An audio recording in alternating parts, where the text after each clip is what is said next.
So you want to learn to control waves like a diamond player. Well, in this video, we're going to go over the basics.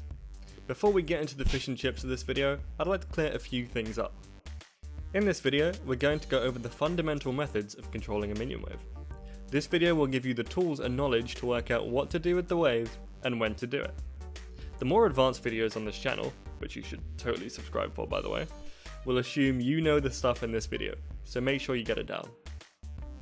With a good understanding of the different basic methods of controlling a minion wave, you will have one of the most important tools for gaining and securing leads. Generally speaking, you won't need to utilize more than these basics to be on par with a low diamond player when it comes to minion wave manipulation. Note, this stuff is super important for junglers and supports as well, because you are often required to help out with this stuff. This is the kind of thing that if you utilize it will make the difference between a good or okay jungler and support and a great one. The basics of wave manipulation which we'll be covering can be broken down into the following. Firstly, freezing. This is where you prevent the minion wave from moving towards your base. Then, pulling. This is when you take aggro from the minion wave to reposition it with your character. Pushing. This is when you move the wave towards the enemy's base. It's normally split into fast pushing or slow pushing. So those are the three major ones, but we've also got a few bonus terms. Crashing is causing the minion wave to attack the nearest enemy structure. Resetting, which is causing the minion wave to return to a neutral state in the middle of the lane. And finally bouncing, which is causing a wave to return to slow push towards you after successfully crashing a large wave into the enemy's tower. Now a bonus term is collision point. Now this isn't a term that's used at all anywhere else, but I'm just going to coin it here as I'll use it throughout this video and it'll make things a bit clearer. The collision point is the place where your minions and the enemy minions meet, and it changes depending on the state of the lane. The default position is in the middle of both lanes from either side of the map, so you imagine the map is a square, shoots right down the middle, that's where the minions normally meet. Freezing the wave is probably one of the things you've heard most when it comes to wave manipulation. It is largely underutilized, and in situations where it is utilized, it's often the wrong decision to make. To freeze a wave, you need the enemy minions to outnumber your minions at the collision point. This will cause the wave to slowly push towards your side of the map. However, you don't want the wave to push towards you, you want it to stay in the same spot. So you just need to keep culling the extra enemy minions as your minions die to prevent the push from happening. But which are extra minions and how many enemy minions is the right amount of minions? Well, the number advantage you need to give the enemy minions depends on how close you are to your base. The closer the collision point is to your base, the more enemy minions you will need to keep the freeze. This is because as you get closer to your base, the quicker your next wave of minions will reach the collision point. The most common places you want to freeze a wave are between your tower and the middle point of the lane between the two sides of the map. To freeze the minion wave close to your tower, you want 3 more enemy minions than friendly minions in the minion battle, in a standard wave. To freeze the minions in the middle of the lane, you want the enemy to have 1 extra minion. For any point between those two, you can just work out on the fly. As you get closer to your tower, you'll need more minions. Some final notes for this are, if it's a cannon wave, you'll always want to have 1 more minion than you would do if it was just a standard wave. So that's 4 by your tower and 2 in the middle. Second point is, you generally want to use ranged minions to set up the freeze, as they're easy to kill for when you need to cull them. The core reasons you'd want to freeze a lane are to allow yourself to farm safely and to deny farm from your opponents. If you can freeze the lane in a position that means your opponent has to overextend to harass you or to get some farm for themselves, then it likely means that you will be able to take control of the lane. However, bear in mind that freezing a lane removes all pressure on the map from that lane. Sometimes freezing the lane can be worse than not, as it means you will not be able to leave the lane without losing significant amount of gold and experience. This is because you won't be there to cull that wave if you have to leave, and it will eventually go under your tower. And it won't be just the one wave that goes under your tower, it will be all the extra minions that you had stacked up there as well. And that's a lot of golden experience and you don't want to lose it. A good opponent might abuse this and make a play on the map whilst you are stuck under your tower. So think about what you're doing and make sure it's the right time to freeze. Pulling a wave is how you choose where the minion waves collide. You pretty much only pull a minion wave to set up a freeze or to make a wave push towards your side of the map. You do this by walking in front of the wave so that the minions aggro onto your champion. You will generally want to block the minions from reaching your tower, and then drop aggro by either having your minions get closer to the enemy minions than you are, or by getting out of the minions' range or vision. So you normally either just walk away a bit to the side, or get into a bush.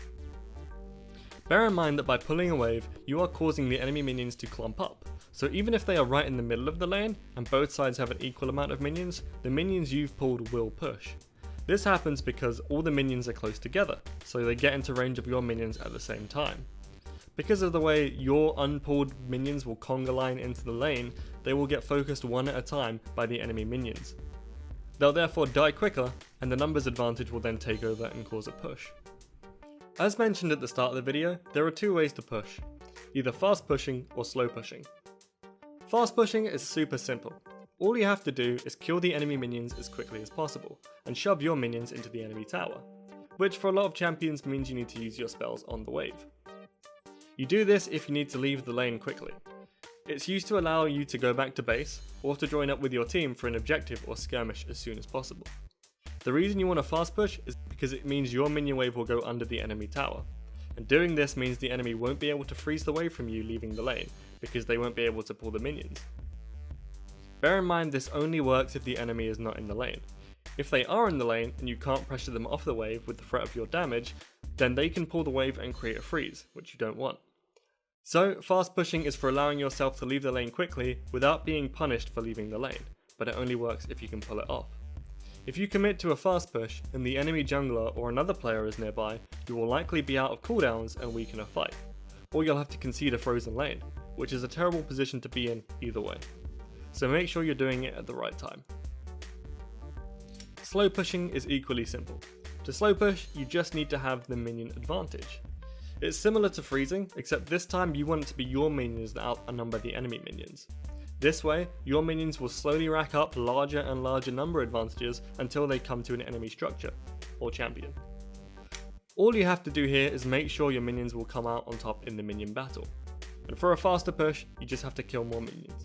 Easy. You want a slow push because it means you can get a big wave under the enemy turret. In the laning phase, this means you'll have a longer amount of time to leave the lane whilst the enemy is stuck farming under their tower. It's similar to why you'd want a fast push in that regard, except it lasts longer, and if the enemy can't clear the large wave that you've stacked up under their tower before the next wave meets it, their minions will slow push back to you, and that's bouncing.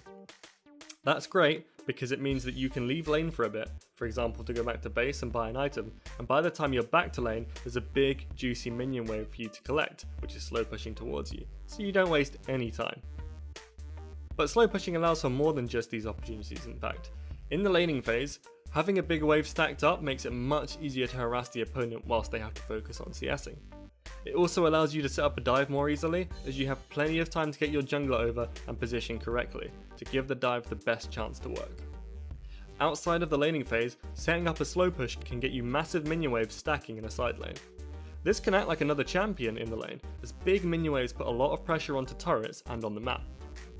It forces the enemy to either send someone to deal with the wave whilst you move with your team to an objective, which would create a 4v5 situation, or they sacrifice all the golden XP of the big minion wave as it dies to their tower, where it will do a load of damage to the tower as well. So not only do they miss golden XP, they take damage to their towers. The only thing you need to note is that you need to allow the advantage to build up to execute the slow push. Make sure the enemy champion doesn't get involved as much as you can. If you can push the wave faster than them, the minion advantage will likely mean they can't contest the wave after a point. But if they can contest the wave, then they can easily set it up for a freeze because you've basically done the work for them. However, if they do contest it and you are strong enough, then they will take aggro from the large wave once you clear their minions, and they'll take damage from the wave and you. The bonus terms here aren't super complicated, so I won't go into them in any real depth. They've just been added in case you don't already have them in your vocabulary, and you might hear someone, such as myself, use them when talking about minion waves. Crashing is essentially pushing, however it is with a specific focus in mind. When you want to crash a wave, you want it to hit an enemy structure. As described in the slow and fast pushing sections, getting a wave under an enemy tower causes pressure, and can potentially nullify the pressure output by an enemy player if they opt to farm that wave. Crashing is simply the act of making it happen. If I'm going to try and make a Baron play and I'm in the bot lane, I want the wave to crash into the enemy tower at the same time that my team starts the Baron. That way they've got split up to make the call where should they be. This can be achieved by slow pushing or fast pushing, you just have to figure out which it requires with the amount of time that you have and need. Resetting the wave lets you go back to a neutral state in the lane. Generally speaking, you want this to happen only if you're currently in a disadvantageous position. If the enemy has a freeze against you, it's going to set them up to do bad things to you. You'll be the one in a position to get ganked, having to overextend to get farm, and being real close to the enemy turret, which is not where you want to be. Resetting the wave in this case would mean shoving the wave under the enemy turret so that your wave dies. Then, the enemy's next wave won't have anything to collide with until it meets your wave in the middle of the lane, which is much better and much safer. Sometimes it'll be too difficult or dangerous to force a reset though, so you might need the help of an ally, such as your jungler or support, to break the freeze. It's something a lot of junglers and others don't think about, but assisting with resetting a wave that's in a bad position for an ally can completely change the direction of a game. If you've got the wave in an advantageous position, you want to reasonably do as much as you can to prevent the enemy from resetting the wave. Sometimes it's just not possible without risking your life though, so just make sure to get as much advantage as you can whilst you have the wave in a favourable position. This video has only covered the basics of minion wave manipulation, but should give you the fundamental tools to make decisions of what to do with a wave based on the state of the game. There are a million ways and examples of when you should do each of the different things that I listed in this video, but to try and go through them all in a single video would be a nightmare. More specific and advanced situations utilising the stuff in this video will be explained in future videos, so make sure you subscribe to see them when they come out. I think with the way this video is laid out, you can make the call yourself in most situations, and if you're not exactly sure what you should be doing in a given situation, have a think about it. Just after the game, take some time, think about what might have been the better play. Failing that, I've set up a Discord channel so that you can ask me for tips, and I'll do my best to answer them fully. This should allow you to get answers regarding specific questions with specific situations, and either myself or another knowledgeable member of the community will be able to answer you. I'm also planning on running some custom community games over there, so if you want to challenge me to a game of TFT, I'll happily take you on. The link for this Discord channel is in the description. Now, the eagle-eared of you might have noticed that I said I was going to be doing a VOD review of a player a couple of weeks ago. Well, I wrote most of the script for that video and then realised that A, it was going to take way too much work, and B, that I wasn't very good at making that style of video. So it's on the back burner for now. But you can get pretty much the same help from me by joining the Discord, so make sure you do that. In fact, the guy who I was going to be doing that video for has been in the Discord, and I've given him a bunch of tips already, and in fact he just got Diamond 4, so that's a great sign of good things, I guess. Now finally, I have ambitions to become a caster, and I'm currently casting for the NUEL, the Newell, which is the UK's biggest university esports league. If you fancy following my journey and want to support me, follow me on Twitter at GimmersTV, it will be really appreciated. Twitter follower and YouTube subscriber numbers really matter when it comes to that sort of thing, of who they're looking for to get on their teams, generally on broadcast, so if you hit those buttons, it will mean the world to me. You'll get the double whammy of helping me out and getting to see my content and my thoughts on it as it comes out. Thanks guys, and good luck with your climb. Have a wonderful day.